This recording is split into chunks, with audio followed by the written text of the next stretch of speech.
Coucou. Yo tout le monde, c'est Bouza qui vous accueille et bienvenue sur ma chaîne.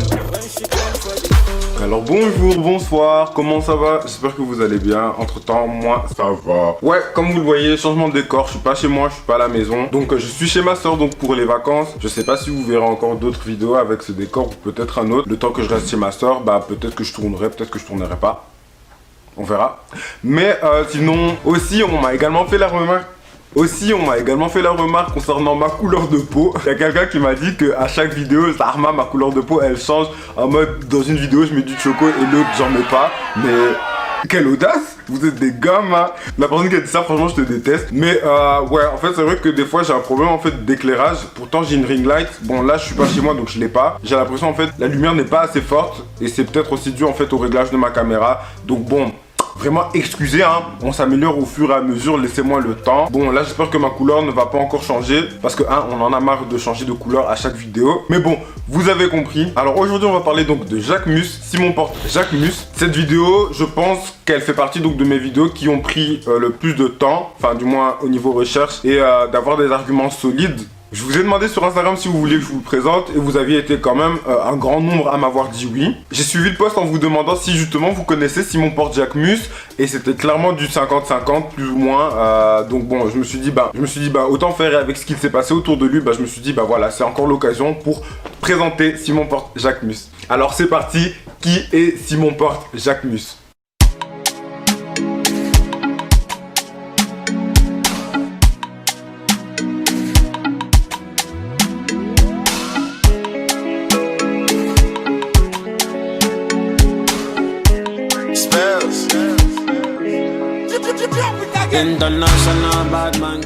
Simon Porte Jacquemus est le créateur donc de la marque Jacquemus. C'est une marque donc de prêt-à-porter de luxe. Dans une famille plutôt créative, il a grandi donc aux côtés des champs et de l'agriculture avec ses parents en France à Millemort. Je sais pas comment ça se prononce. Je suis pas français. Et de toute manière, vous savez très bien que je prononce tout n'importe comment. Donc s'il faut recadrer, n'hésitez pas à recadrer. Et je tiens aussi à préciser qu'il aime trop ses pieds. Désolé, mais c'est trop un détail que je ne pouvais pas omettre. Le gars kiffe ses pieds. Genre, s'il prend pas des photos de ses pieds, il meurt. C'est un détail qui, pour moi, est trop important. Moi, personnellement, ça me dégoûte. Les pieds, c'est dégueulasse.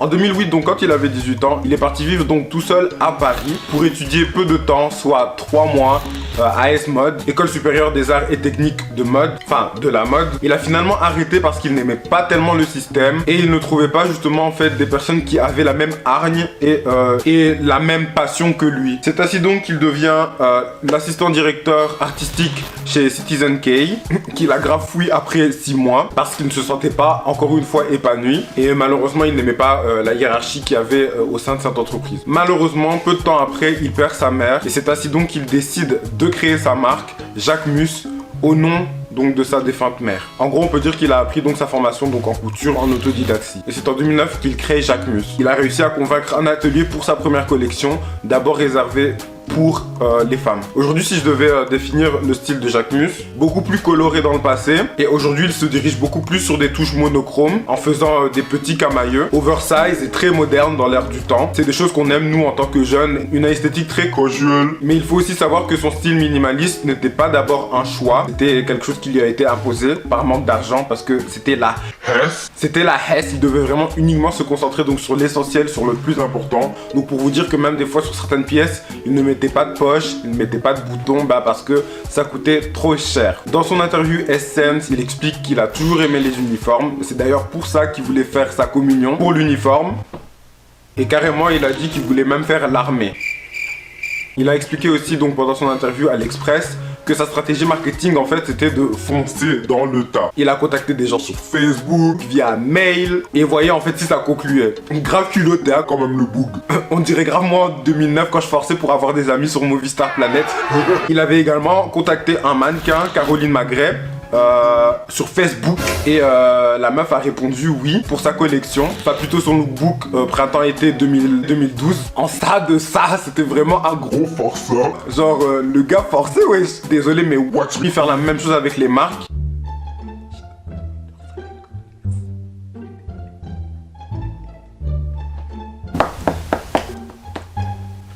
En 2011, il avait organisé un mini event donc avec 6 de ses mannequins qui faisaient la grève du style, habillés donc dans sa collection ouvrière, brandissant donc des pancartes Jacquemus en grève. Il est grave allé vers la directrice en chef de chez Vogue Paris, Emmanuel Alt, pour lui parler donc durant la Vogue Fashion Night Out pour présenter sa collection. En gros, il me semble, il circulait donc dans plusieurs magasins avec ses mannequins en bande pour se faire voir donc des médias, de la presse, etc.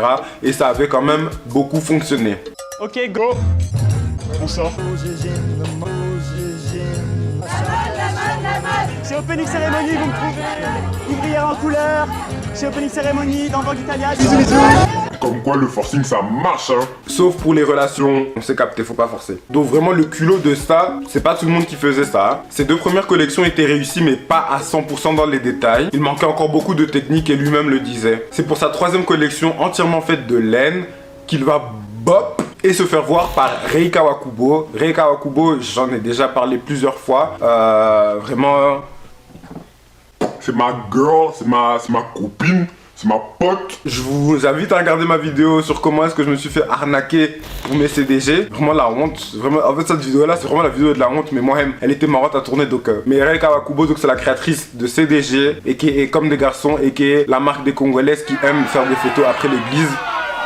Et aussi par son mari. Moi je trouve personnellement que ce détail il est hyper important parce que je trouve que dans les autres médias de mode en fait c'est un détail qui a été quand même beaucoup oublié. C'est aussi grâce à ça qu'il aura quand même beaucoup de visibilité, donc je trouve important en fait de le citer. Et Kawakubo avait vu donc sa collection dans un showroom à Tokyo et elle avait grave moussé comme Jaja, genre elle avait grave kiffé. Et en gros elle disait à tout le monde, notamment Anna Wintour, que il avait d'être ça. Simon, quant à lui, ne connaissait pas tellement Rei Kawakubo, mais par après, ils sont noués en contact et Simon cherchait vraiment de l'argent pour son entreprise et a donc décidé de travailler chez CDG, donc l'entreprise de Rei Kawakubo et son mari, comme vendeur. C'est après que sa collection sera vendue chez Dover Street Market, donc le magasin du mari de Rei Kawakubo. C'était vraiment pas des LOL MDR, XPTDR. vraiment des choses sérieuses. En 2012, il est invité à la Fashion Week de Paris, comme je l'avais déjà dit, il me semble, donc dans la vidéo de Sakai. Et c'est trop cool, je peux faire des rappels comme ça. Non, la vie, allez voir ma vidéo sur Sakai.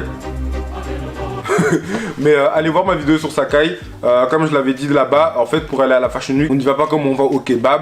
C'est hyper dur, genre, il faut vraiment se faire voir et avoir ses repères. Elle lui a donné encore une fois de la visibilité, mais pas tellement, je trouve. Et c'est plus en 2017 qu'il va vraiment... Waouh, en fait, voilà, choquer un peu, on va dire, avec sa collection Les Santons de Provence. Devinez un peu comment votre ami, il était chaussé durant ce défilé. Ben, il avait rien du tout, il était pieds nus. Pour vous dire, ce boug kiffe ses pieds, il aime trop ses pieds. Moi, ça me dégoûte. Bref. En 2014, il signe une collection capsule avec La Redoute, uniquement pour les femmes. En 2015, il reçoit donc le prix spécial du jury LVMH. Et il partage donc sa vie entre Provence et Paris. Et c'est en 2018 que Jacquemus nous propose le Gadjo, où pour la première fois, on voit des hommes défiler. Donc c'était sa première collection masculine. Je suis aussi tombé sous le charme donc lors de son défilé en 2019 au champ de lavande pour sa collection Le Coup de Soleil. Par contre le boug abuse trop avec les titres. C'est bon, on a capté, tu es poète. Canalise. Je pense que ce défilé là avait mis tout le monde d'accord concernant l'esthétique du vêtement, le concept de l'endroit. C'était un truc qui était vraiment hyper original. J'ai envie de danser même.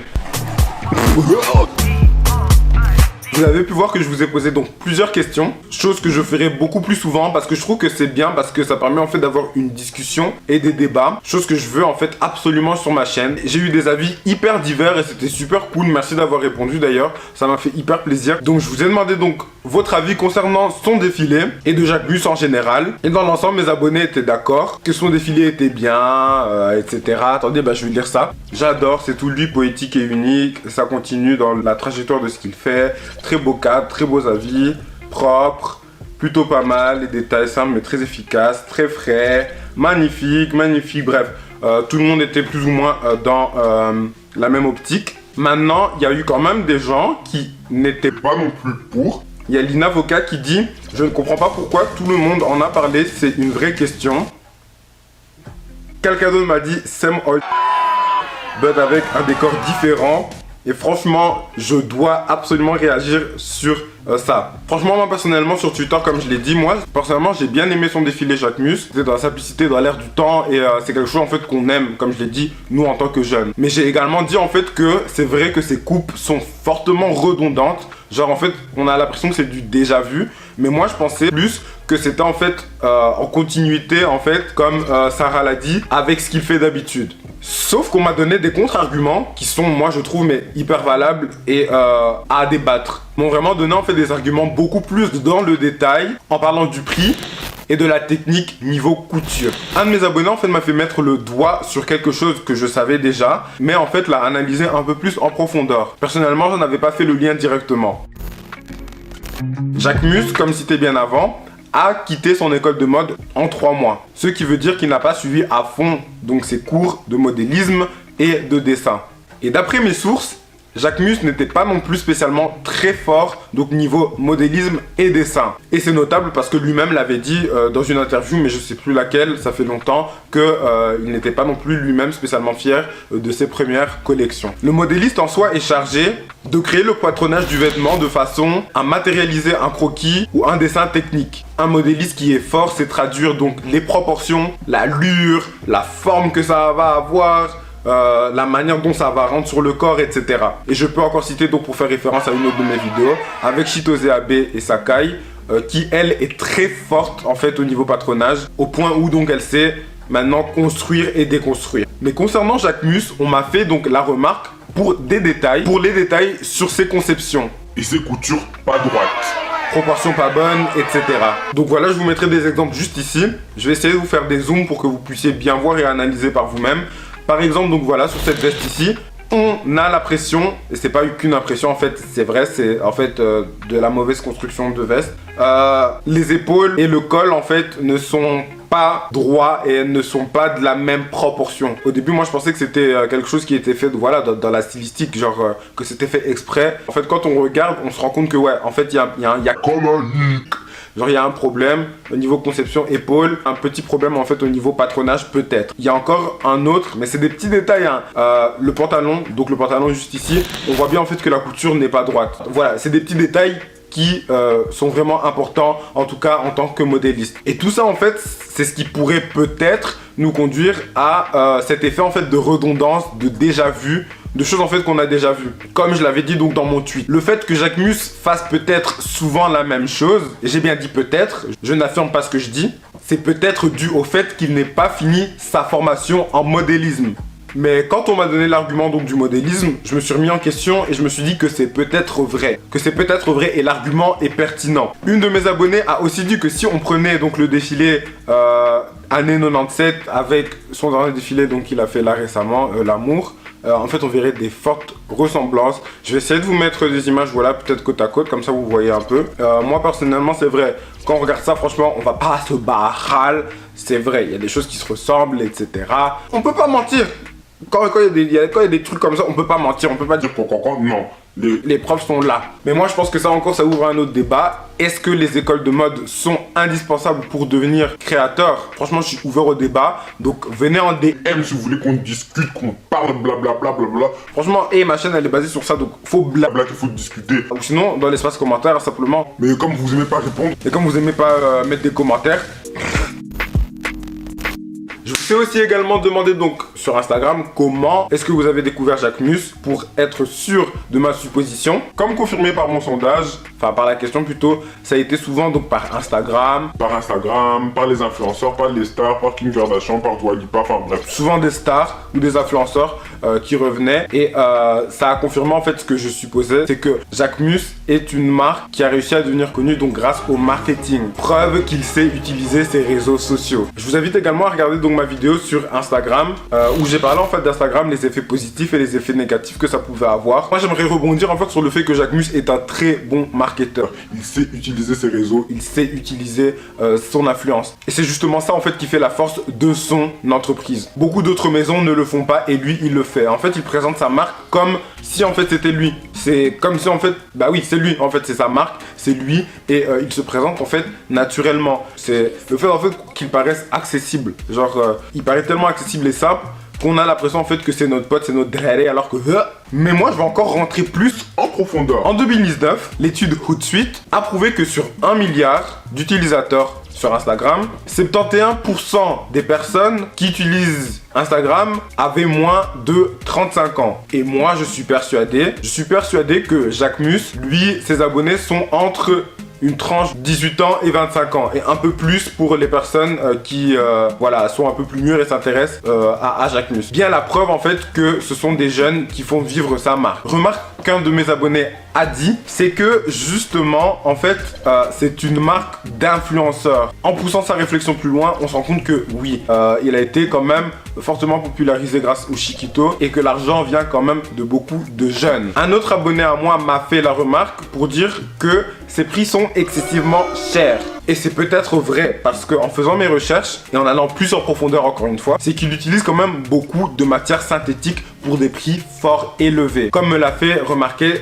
cet abonné. Les coupes sont encore une fois simples, on va pas se mentir. Qui plus est produit en Roumanie, en Bulgarie, etc. Pourtant se prenant français. En plus, j'ai des amis qui m'ont dit que la qualité n'est pas Top top. ce qui me refroidit un peu à vouloir acheter un t-shirt. Mais bon, j'ai quand même envie d'avoir mon t-shirt. Shirt, c'est un peu quoi. J'aime pas trop la façon dont je parle parce que c'est vrai que ça fait peut-être un peu Rageux, en tout cas. c'est vraiment pas du tout cette vision-là, ni cette optique-là en fait que j'ai envie qu'on me donne. Et comparé par exemple à JW Anderson, moi personnellement j'aime bien les comparer les deux parce que... Oui. Oh. La caméra elle a bugué wesh, encore une fois. Et j'en ai marre wesh. Bref, quand on compare par exemple avec JW Anderson que moi je trouve légitime de comparer avec Jacques Mus, bah... on se rend compte que les deux enseignes ont plus ou moins le même prix, alors que je trouve, moi personnellement, mais voilà, que JW donne plus de travail en fait pour ses pièces. Alors c'est pas fini, il a été malheureusement accusé de manque de diversité. J'ai l'impression que c'est un truc qui est totalement récurrent en fait au sein de la mode. Exactement le même cas que pour Virgil Abloh, mais bon, pour Virgil Abloh, moi personnellement je trouve que pour Jacques Mus, c'est moins grave que Virgil Abloh. Genre Virgil Abloh lui... Il a trop tada, il a vraiment zéro. Quand j'avais mis ça sur Instagram, la plupart étaient choqués. J'ai repris les plus pertinents pour moi, donc qui m'ont fait le plus style. John Salin a dit, il fait ce qu'il veut, il fait travailler ses frères. C'était super intéressant. Saraksa a dit, ce n'est pas aux gens de juger ça. Je pense qu'on porte trop d'attention à ce genre de détails et qu'on a tendance à juger trop vite alors que c'est peut-être du pur hasard. Je vais y répondre après. Baby Marv a dit, on s'en fout, c'est un blanc qui fait croquer ses frères blancs, pas comme Virgile. Dunyaktu a dit totalement vrai, mais pas comparable à Virgile vu que Jacques Mus est blanc. Une team 100% blanche, I'm not surprised. Bref, et Christiane Agirim Babazi a dit, comme 90% des marques de luxe, au moins son casting est plutôt diversifié. BLDI Style a dit, ce n'est pas la première fois que ça arrive, ce mec fait preuve de racisme indirect. Bref, des trucs vraiment hyper intéressants et je vais y répondre. Personnellement, moi quand j'ai vu l'annonce sur Twitter, parce que ouais, moi je l'ai vu sur Twitter, suivez-moi aussi également sur Twitter, c'est marrant, et là-bas je réagis et je dis des choses aussi des fois qui sont pertinentes. Quand j'ai vu l'annonce sur Twitter, franchement, Personnellement, j'ai soufflé. je me suis dit encore. Oh Lord. Again. J'ai même commenté en disant que peut-être il serait temps de créer donc notre propre scène en tant que personne issue de minorités pour nous-mêmes en fait se mettre en valeur. Mais le problème en fait c'est que ce genre de truc, Ça a été déjà fait. on voit des petits trucs vraiment à projet, on voit des personnes qui font voilà leur truc dans leur coin et on voit en fait une lueur. Et dès que cette chose est reprise donc par la scène occidentale, populaire, ça devient un truc de ouf. Exemple type, le streetwear. Le streetwear de base, c'est quelque chose qui est culturellement lié à l'histoire, donc un peu donc de la rue, comme on l'entend, donc streetwear. Et c'était considéré comme quelque chose qui était ghetto, quelque chose qui était pas propre, qui était habillé donc par des noirs, parce que voilà, ça vient d'Amérique, des gens issus vraiment donc du milieu underground. Dès que ça a été repris donc par la scène occidentale populaire, c'est devenu un truc en fait que tout le monde porte. Alors qu'avant c'était quelque chose de stigmatisé. Pareil pour les Breads. Donc dès que c'était porté donc par une fille noire, c'était considéré comme quelque chose de ghetto, de watchet. Mais dès qu'une personne blanche se les réappropriait, dès que la scène occidentale populaire s'est réapproprié la chose, c'est devenu stylé, les Kardashians, la meuf là qui avait tourné dans le film, là, je sais plus son prénom, dans le film là et que c'était devenu un truc de ouf. Voilà, dès que c'est repris donc par une certaine élite, dès que c'est repris par un type de personne, ça devient un truc en bop. Et là, on peut parler donc d'appropriation culturelle. Je pense bien en plus, mais surtout pour l'épisode du streetwear, où j'expliquerai un peu l'origine du streetwear. Je sais pas si ça a été déjà fait, mais je suppose sur YouTube. Mais bon, ça peut toujours donner ma vision. Donc peut-être que je la ferai. Mettez votre meilleur pouce bleu en faisant la vidéo. La façon dont je vous agresse. Mais voilà, là c'est encore un autre thème, mais c'est l'appropriation culturelle. Dès qu'une minorité fait un truc et qu'elle a été reprise, ça devient un bop. C'est quelque chose en fait qui me dérange un peu et me fait dire en fait, je sais pas, est-ce qu'il faut vraiment créer une scène à part ou... Revenons au sujet. Comme on me l'a déjà dit, en fait, c'est déjà arrivé donc plusieurs fois donc dans le monde de la mode. Mais justement, c'est ça le problème. C'est que ça arrive beaucoup trop de fois. Alors là, je vais parler donc d'un point de vue beaucoup plus général sans parler de Jacquemus. Le fait qui est étrange, c'est que pour ce genre d'entreprise, donc des entreprises dites fashion, pour tout ce qui est visible, on nous propose donc une fausse diversité. Comme certains de mes abonnés me l'ont dit. On nous dit oui, nous Nous aimons les frères, diversité, fraternité, égalité. quand Tu veux manger des alocos au travail, tu peux quand enfin j'abuse. Mais en tout cas, on nous vend toujours cette diversité. Plus on monte donc dans l'organigramme fonctionnel et bureaucratique, donc des postes beaucoup plus importants, moins on voit de personnes de couleur. Pourquoi? Il y en a, ils vont me dire que je suis un forceur, mais c'est justement en fait à cause de ce genre de truc qu'il y a des problèmes des fois au niveau communication. Gros exemple avec H&M, avec le petit qui avait le pull avec le singe. Je pense que s'il y avait eu des afrodescendants au sein de l'entreprise, je pense bien que ça ne serait pas passé. Maintenant, moi je dis ça, je dis rien. On sait pas s'il y avait des personnes noires dans cette entreprise-là qui pouvaient justement parler, on sait pas. Mais je pense que justement, s'il y avait un peu plus de personnes issues de minorités, il y aurait des fois moins de problèmes concernant ce genre de choses. Revenons par exemple avec Jacquemus, par exemple avec son défilé souk, le souk marocain. Il n'y avait aucune femme maghrébine durant son défilé, ce qui lui avait même été reproché. Chose peut-être, j'ai bien dit peut-être, qui aurait pu être évitée s'il y avait des personnes issues de minorités dans son staff. Maintenant, je pense aussi que Jacquemus de base c'est une entreprise familiale. Donc voilà, il embauche ses amis, il embauche ses frères et tout, et c'est normal. On va pas le blâmer pour ça. Mais ce qui est blâmable, c'est qu'il fasse du népotisme, favoriser plutôt vraiment son entourage et ne pas prendre des personnes issues voilà, de multiculturalité. Dans ce cas-là, alors pourquoi nous vendre de la diversité si au final dans ton staff, il n'y en a pas tellement. Mais d'après d'autres de mes recherches, il paraît que voilà, en fait c'était juste une partie de son équipe et il avait même posté donc une photo sur Instagram avec son autre équipe, bon je sais pas. À ce qui paraît, l'équipe qui était donc durant le show, c'était son équipe du bureau de Betac, un truc comme ça à Paris. Voilà, je sais pas. Et il s'est fait aussi critiquer parce que voilà, il a fait son défilé pendant le Covid. Bon voilà, c'est critiquable. Chacun son opinion là-dessus. Maintenant voilà, ça peut être dû au hasard, ça je dis pas le contraire. Mais le truc, c'est que c'est souvent le cas. Donc à partir d'un moment où c'est fréquent, on a quand même des doutes. Moi personnellement, je veux pas cancel Jacquemus et ça sert à rien. Dans ce cas-là, je pense pas qu'il soit raciste. Et vraiment pas, du moins c'est pas du tout ce qu'il dégage. S'il est, franchement, je serais choqué. Mais juste vendre de la diversité au bas de l'organigramme et plus au niveau de la bureaucratie professionnelle, pas de personnes de couleur, voilà, moi personnellement je trouve ça un peu bizarre. Mais bon voilà, ma vidéo est terminée, j'espère que la vidéo vous a plu. Voilà, j'ai quand même analysé assez profondément, je trouve. Jacquemus, ça reste quand même un styliste que moi personnellement j'apprécie beaucoup. Et je pense que justement, ce genre de critique, c'est pas pour rabaisser, mais c'est justement pour faire évoluer. Franchement, n'hésitez pas à argumenter. Moi, mes DM sont ouverts, je suis là pour parler. On est là pour discuter. Je trouve que c'est vraiment chouette en fait de parler avec des gens qui n'ont pas spécialement le même avis. Donc voilà. Pour autant que ça soit construit et argumenté, je trouve ça super cool parce que voilà, c'est justement ça en fait qui fait avancer. Même moi personnellement pour ma chaîne, quand on me donne des avis constructifs ou des critiques voilà constructives, c'est justement ça en fait qui fait avancer. Mais franchement, mettez votre meilleur pouce bleu, abonnez-vous à ma chaîne, on fait avancer la chaîne comme ça. Je vise les 1000 abonnés avant la fin d'année, s'il vous plaît, donnez-les-moi. Suivez-moi aussi sur mes réseaux, donc Instagram, Twitter, c'est là aussi que je parle beaucoup plus, voilà, des fois de ma vie, de plus de choses, pas uniquement de la mode, hein, on n'aime pas que la mode, mais voilà, on est beaucoup plus ouvert aussi sur les autres réseaux, donc suivez-moi, et on se dit à la prochaine vidéo.